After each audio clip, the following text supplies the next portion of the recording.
সাভারের আসলেই হানি ট্র্যাপে dating site Tantan অ্যাপসে ডেকে নিয়ে অপহরণ করে মুক্তিপণ নেওয়ার অভিযোগে এক নারী সহ দুই প্রতারককে গ্রেপ্তার করেছে পুলিশ।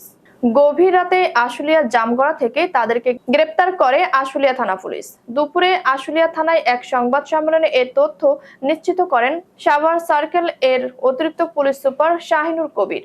এ সময় তিনি সংবাদ সম্মেলন থেকে জানান, গত 20 জুন honey trap dating site Tantan অ্যাপসে জামগড়ার সুমাইয়া জান্নাত ওরফে সুমি আক্তারের সাথে পরিচয় হয় পলাশ হোসেনের। পরে সুমাইয়া জান্নাত ওরফে সুমি আক্তার 20 জুন রাত 9টার সময় আশুলিয়া থানা জামগড়া এলাকায় বাদী পলাশ হোসেনকে ডেকে নেন। এ সময় প্রতারক সুমাইয়া জান্নাত ওরফে সুমি আক্তার ও ইয়াসিন শেখ তাকে একটি বাড়ির ছাদে নিয়ে ভয়ভীতি প্রদর্শন করে ও নগ্ন ভিডিও ধারণ করার কথা বলে তার কাছ থেকে মুক্তিপণ হিসেবে 2.5 লাখ টাকা দাবি করেন। এ সময় তারা তার কাছ থেকে এক মোটরসাইকেল, একটি আইফোন, এটিএম কার্ড ও নগদ টাকা নিয়ে 21 জুন রাতে অজ্ঞাত স্থানে ফেলে পালিয়ে যায়। পরে স্থানীয়রা তাকে উদ্ধার করে চিকিৎসা দিলে তিনি সুস্থ হয়ে রাতে প্রতারক সুমাইয়া জান্নাত ওরফে সুমি আক্তার ও ইয়াসিন শেখকে আসামি করে আশুলিয়া থানায় একটি মামলা দায়ের করেন। এ ঘটনায় পুলিশ রাতে আশুলিয়া জামগড়ায় অভিযান চালিয়ে উন্নত প্রযুক্তি ব্যবহার করে দুই প্রতারককে গ্রেপ্তার করে। পরে দুপুরে আসামিদেরকে আদালতে প্রেরণ করা হয়। এ ঘটনায় এই প্রতারক চক্রের আরো কেউ এর সাথে জড়িত আছে কিনা সে বিষয়টি তদন্ত করছে পুলিশ। অনলাইনের যে প্রতারণা থেকে শুরু করে বিভিন্ন ধরনের অনলাইনের যে সমস্ত অপরাধ জগৎ আছে, সেই অপরাধ জগতের মধ্যে থেকেও ঢাকা জেলায় কোনো ক্রমেই পিছিয়ে নেয়।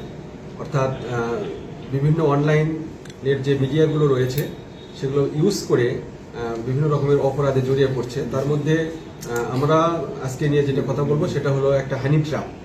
হানি ট্র্যাপ এর মাধ্যমে একটা মেয়ে, তাকে ইউজ করে 4 জন ছেলে আরেকটা ছেলেকে যে হলো হানি ট্র্যাপের ফাঁদে পড়েছে তাকে সেই বিষয়ে এটা আছে যে সেই ছেলেটার নাম হলো গিয়াসউদ্দিন, তার বাড়ি হলো হরিরামপুর মানিকগঞ্জ, সে মিরপুরে থাকে এবং বাংলা কলেজের একজন স্টুডেন্ট, সাথে রাইড শেয়ারও করে থাকে।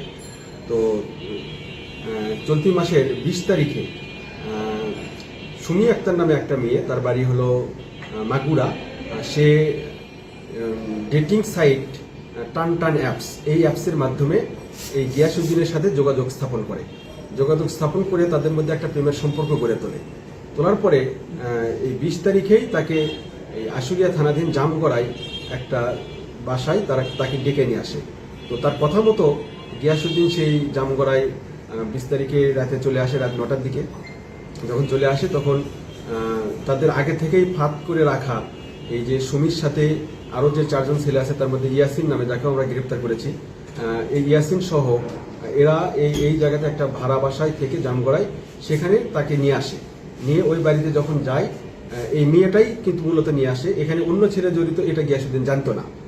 তো তারপরে ছাদে নিয়ে যায়, ছাদে নিয়ে যাওয়ার পরে তাকে বিভিন্নভাবে তার নুড পিকচার তোলার চেষ্টা করে, তারপরে বিভিন্নভাবে ব্ল্যাকমেইল করে তাকে বলে যে তুমি 2.5 লক্ষ টাকা দাও, তাহলে তোমাকে আমরা ছেড়ে দেবো। এরকম করে নানানভাবে তাকে হয়রানি করতে থাকে। তখন 4 দিন ধরে না পায় এবং তখন তার কাছে থাকা 12,000 প্লাস কিছু টাকা, তার একটা আইফোন মূল্যায়ন 30,000 টাকা হবে পুরাতন 2006 সাথে, এছাড়া তার কাছে একটা মোটরসাইকেল ছিল যেটা দিয়ে সে রাইড শেয়ার করে থাকে। এগুলো তার কাছ থেকে তারা ছিনিয়ে নিয়ে তারপরে তাকে 25 তারিখে মধ্যরাতে তাকে বাইরে এসে কোনো একটা অজ্ঞাত স্থানে ফেলে রেখে দেয়।